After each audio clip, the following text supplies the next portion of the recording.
কবিগুরু রবীন্দ্রনাথ ঠাকুর কোরআন শরীফ পড়েছেন, কবিতা লিখেছেন, নোবেল পেয়েছে, নোবেল প্রাইজ পেয়েছে। কবিগুরুকে চীনের রাজধানী চীনে নিয়ে গেছে, কবিগুরুকে নিমন্ত্রণ করে। চীনের যে হোটেলে কবিগুরু উঠেছেন রাতের বেলা, সেই হোটেলের বয় খাবার সার্ভ করছে। এটা সিস্টেম। যে খাবার এনেছে আমার হাতের দিকে দেখে, এইরকম সরু সরু এক রকমের আমাদের দেশে নইদের ডাটা পাওয়া যায় না, ডাটা ওই রকম লম্বা লম্বা ডাটা আর মাসকলাইয়ের ডাল, মানে ওড়লের ডাল যারে বলি, যাতে বড়ি দেন, মাসকলাই জানেন না? ও কি ও চাচাজি, তামাক খাচ্ছেন? খাবেন না, তামাক ক্যান্সারের খেতে নেই। হ্যাঁ, ওই আপনার ওই যে গালের মধ্যে যে শান্তি পুড়িয়ে দেন না, ও দুনিয়ার অশান্তি। আল্লাহ আপনার ভালো করো, চেষ্টা করবেন না খাবার। এই খাস কেন? মারবো খুশি, তুই খাস কেন?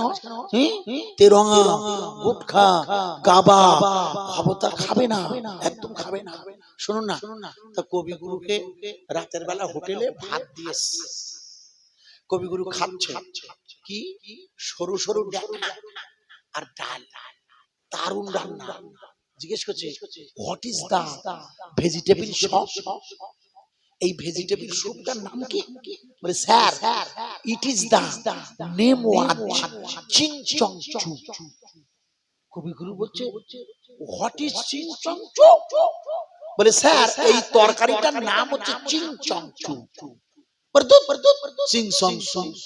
আমার লাগছে খেতে ভালো, দেশে গিয়ে খাবো। বলে, আপনি কাল সকালবেলা আমার সাথে চীনের বাজারে যাবেন। কোথায়? চীন। কবিগুরু সকালবেলা চীনের বাজারে ওই ছেলেটার সাথে গেছে, যেমন আপনার সরবেরিয়ার বাজার, ফিশ মার্কেট, মাছের বাজার, ভেজিটেবল স্যুপ, তরকারির বাজার। কবিগুরু বলছে, এই খোকা, সে চিংচংচুর বাজার করে। বলছে, একটু দাঁড়ান স্যার, একটু ভিতরে ঢুকে দেখে যে বাজারে নিয়ে গেছে তাতে লেখা আছে SNACK, স্ন্যাক, মানে সাপ। কবিগুরু বলছে, এই খোকা, তুই আমার এনে কোথায় এনেছিস? বলছে, আপনাকে গতকাল রাতে যে চিংচংচু খাওয়াইছে তাই কিনে আনিছি। বলে, শালা চিংচংচু কেনে? এ তো সাপের বাজার। ও তো অত বোঝে না কবিগুরু কি বলতে চাচ্ছে। বাজারে গিয়ে দেখে আমাদের দেশের হেলিয়ে সাপ, হেলিয়ে সাপ। বলে, ও খোকা, ও কি? বলে, ওই হলো সেই চিংচংচু। কবিগুরুর বমি হয়ে গেছে, এত বমি করেছে, হাসপাতালে ভর্তি। চীনের প্রধানমন্ত্রী সর্বনাশ। আজকে বিকেল বেলা তো রবীন্দ্রনাথ ঠাকুরের সংবর্ধনা দেবো, ও যদি অসুস্থ হয় তা ওরে আনবো কি করে মঞ্চে? যাই হোক, সেলাইন দিয়ে কবিগুরুকে মঞ্চে আনা হয়েছে। উঠেই কবিগুরু বলছে, তোমাদের বৌদ্ধ ধর্ম চলছে না, চলবে না। সব লোক উঠে দাঁড়িয়েছে, বলে, তোমার শুনবো, আমাদের বৌদ্ধ ধর্ম চলবে না? বলে, না। কেন? তুই ভারত থেকে এসে আমাদের বৌদ্ধ ধর্মের আহ্বান করছো?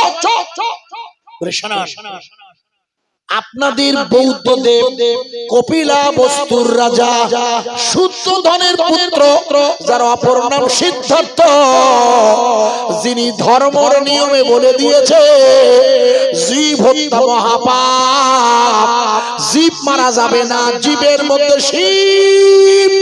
তোমরা আমাকে ওই জীব মেরে, সাপ মেরে আমাকে খেতে দিলে কেন?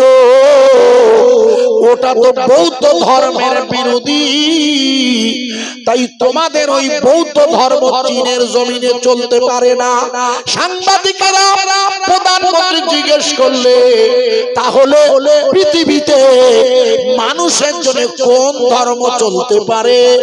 রবীন্দ্রনাথ ঠাকুর বললে, মনে করে দেখুন মৃত্যুর সময় আমাদের ভারতবর্ষের বিখ্যাত ওই কপিলাবস্তুর রাজা শুদ্ধোধনের বেটা সিদ্ধার্থ, যার আরেক নাম গৌতম বুদ্ধ, উনি বলেছিলেন আই অ্যাম নট ফার্স্ট, আমি এই পৃথিবীর প্রথম নই, নর I shall be the last, আমি এই পৃথিবীর শেষ নই, এই পৃথিবীতে আরেকজন মহান ব্যক্তি জন্ম নেবে, he will be known as Maitreya, তিনি হলো শান্তি আর করুণার প্রতীক, আমার আমার আল্লাহর নবী মুহাম্মদুর রাসূলুল্লাহ।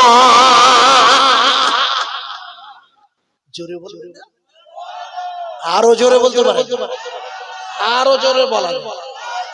মনে করে দেখুন